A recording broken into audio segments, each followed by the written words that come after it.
Hello friends, मेरा नाम मिहिल व्यास है and welcome to my YouTube channel tech brighters. Friends, पिछली बार हमने एरे के बारे में जाना था और आज की वीडियो में अब हम लोग स्टार्ट करने वाले हैं एरे फंक्शंस के बारे में। तो फ्रेंड्स, अब एरे के जो फंक्शंस है वो बहुत सारे हैं। जैसे कि पहला फंक्शन हम लोग ले लेते हैं एरे लेंथ। ठीक है, एक ये लेंथ वाला फंक्शन है। फिर उसके बाद जाएंगे तो एक कॉनकेट करके फंक्शन है। फिर उसके बाद आता है डिलीट, अगर आप, ठीक है। फिर एक आता है फ्लैट। फिर एक आएगा पॉप। फिर पुश। फिर शिफ्ट,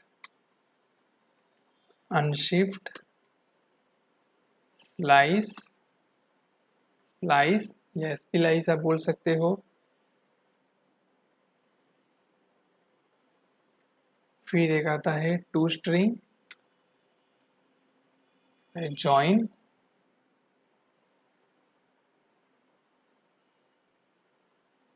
तो ये 12 फंक्शन हमारे पास हो गए। ठीक है, ये सारे फंक्शंस हमारे एरे के अंदर यूज होंगे। तो फंक्शंस क्या है, तो आप पहले एरे क्या है वो हमने देख लिया पिछले वीडियो के अंदर। तो उस एरे एलिमेंट्स के अंदर हमको कोई ऑपरेशंस करने हैं या उस एलिमेंट्स को फैच करने हैं, रिमूव करने हैं, या कोई भी ऑपरेशन हमें परफॉर्म करना है एरेस पे, तो उसके जो फंक्शंस है वो हमें काम लगते हैं। ठीक है, तो अब ये 12 फंक्शन जो है हम वो एक वीडियो में नहीं करेंगे क्योंकि बहुत लंबा वीडियो बन जाएगा अगर मैं एक में करने जाऊंगा। तो हम लोग क्या करेंगे कि दो फंक्शन या ऐसा कुछ एक वीडियो के अंदर करेंगे ताकि आपको अच्छे से समझ में भी आए और मैं समझा भी सकूं। ठीक है, तो सबसे पहले स्टार्ट करते हैं हम लोग लेंथ फंक्शन से। तो लेंथ फंक्शन क्या करता है फ्रेंड्स, तो हम पहले जो हमारा वेरिएबल था उसको एनेबल कर देते हैं। ठीक है, और उसको प्रिंट भी करवा रहे हैं यहाँ पे कि वो क्या प्रिंट कर रहा है अभी के लिए। मैं यहाँ पे जाऊँगा, रिफ्रेश करूँगा, ये देखो test demo, demo one, demo two अभी हमारा यहाँ पे आ रहा है। तो अब क्या है कि मान लो कि मुझे अब इसकी लेंथ चेक करनी है, मतलब कि कितने एलिमेंट्स हैं मेरे एरे के अंदर। तो आपको क्या करना है कि यहाँ पे लिखना होगा डॉक्यूमेंट डॉट राइट एरे का वेरिएबल, और फिर आप यहाँ पे लेंथ लिखोगे। अब यहाँ पे देखो कि मैं रिफ्रेश करूंगा तो क्या आ रहा है, 4 आ रहा है। इसको थोड़ा नई लाइन में लेके आते हैं, यहाँ से ब्रेक डाल देते हैं ताकि आपको पता चले। और यहाँ पे भी मैं लिख देता हूँ कि काउंट। ठीक है, ओके। तो अब यहाँ पे आ गया काउंट फॉर। तो 1 2 3 4 एलिमेंट है, तो 4 काउंट यहाँ पे मिल गया। अब यहाँ पे जाके मैं इसको एनेबल कर देता हूँ, ये नीचे वाली लाइन को। ये लाइन को अगर एनेबल करूंगा तो क्या होगा, डेमो 5 जो है वो मेरा यहाँ पे आ जाएगा, लेकिन ये ओवरराइड करेगा क्योंकि एरे ऑफ इंडेक्स 3 है, 0 1 2 और 3, तो यहाँ पे रिप्लेस करेगा। तो मैं एक काम करता हूँ, एरे ऑफ 4 कर देता हूँ यहाँ पे। तो अब हमारा काउंट क्या होगा, 5 हो गया। तो डेमो 5 जो है वो अब ऐड हो चुका है और हमारे टोटल एलिमेंट्स अब यहाँ पे 5 हो चुके हैं। ठीक है फ्रेंड्स, तो ये जो एरे लेंथ है वो आपका कितने एलिमेंट्स आपके एरे के अंदर है वो आपको रिट्रीव करके देता है। अब किस तरह से इसका यूज कर सकते हो, तो सबसे पहले देखो, अगर आपको एरे से एलिमेंट्स चाहिए तो आप फॉर लूप का अगर इस्तेमाल कर रहे हो, तो यहाँ पे मैंने ले लिया कि भाई चलो इनिशियलाइज कर देते हैं 0 इंडेक्स से आई को। फिर आई लेस देन, अब मेरे पास कितने एलिमेंट्स है, 1 2 3 4 और यहाँ पे 5। तो अगर 5 एलिमेंट है तो मैंने यहाँ पे लिख लिए 5।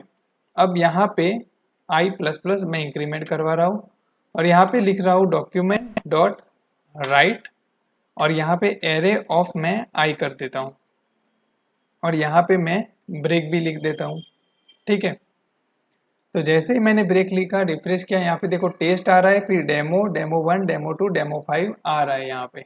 ठीक है, अब मान लो कि केस ऐसा हुआ कि अब यहाँ पे मैं इसको कॉपी करके एक और नया कर रहा हूँ और डेमो 6 लिखता हूँ और यहाँ पे अब डेमो सॉरी एरे ऑफ 5 कर देता हूँ, मतलब एक एरे यहाँ पे और मेरा एलिमेंट यहाँ पे एरे में ऐड हो गया। देखो डेमो 6 हो गया, लेकिन यहाँ पे अब नहीं आ रहा है।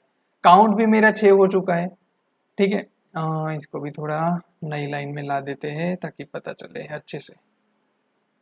ओके, तो अब देखो काउंट भी मेरा 6 है, मेरा डेमो 6 एलिमेंट ऐड भी हो चुका है, लेकिन यहाँ पे जो लूप घूम रही है वो सिर्फ 5 तक ही घूमेगी। क्यों? क्योंकि यहाँ पे हमने स्टैटिक लिख दिया था लूपिंग के अंदर 5।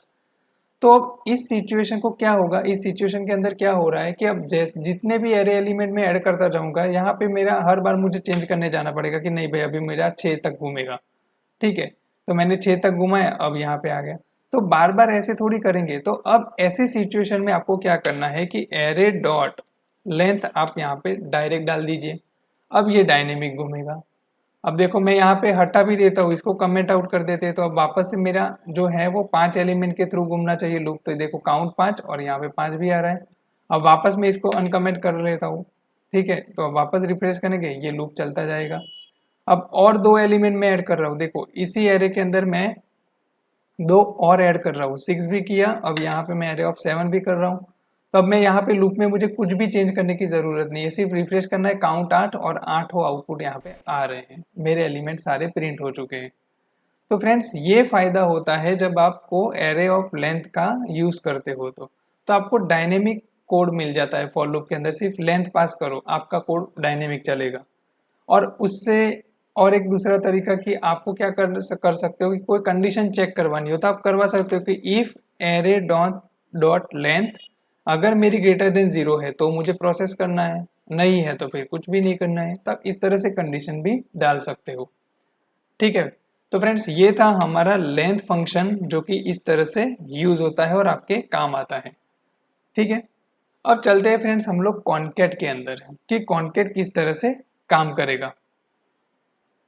ओके फ्रेंड्स, तो कॉन्केट अब किस तरह से काम करेगा हमारा यहाँ पे। अब मैं यहाँ पे जो दूसरा एरे है उसको भी यहाँ पे एक काम करते हैं, यहाँ पे ही मैं नीचे एक दूसरा एरे ले लेता हूँ। Let array 1 is equal to, अब मैं यहाँ पे मान लो कि मैं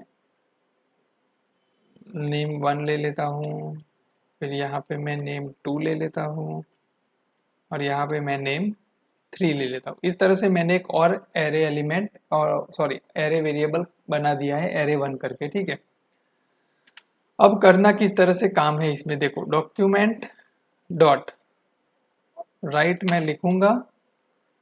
अब करना ये है कि मुझे इन दोनों को मर्ज करवाना है, एरे वाला जो मेरा वेरिएबल है ये एरे और यहाँ पे एरे 1, इन दोनों को मुझे मर्ज करना है एक दूसरे। ये 2 एलिमेंट है, अभी 2 वेरिएबल है, 2 एरे अलग है, अब मुझे उनको एक कर देना है।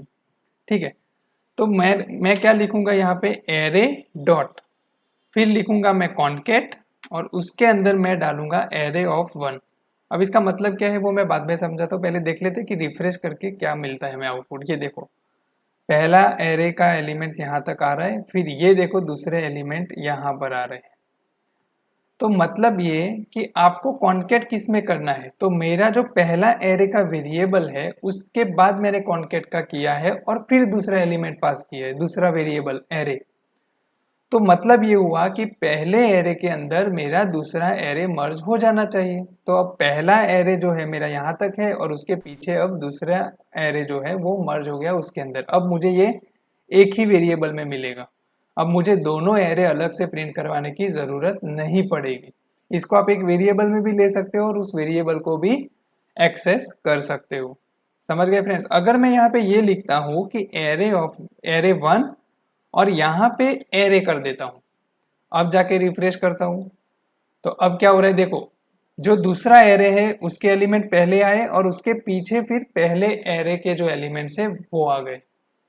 तो ध्यान रखना है आपको कि जब मर्ज कर रहे हो दोनों एलिमेंट्स तो आप पहला जो एलिमेंट जो एरे वेरिएबल लोगे उसके बाद जब कॉन्केट करके दूसरा एरे पास करोगे तो वो उसमें मर्ज होगा।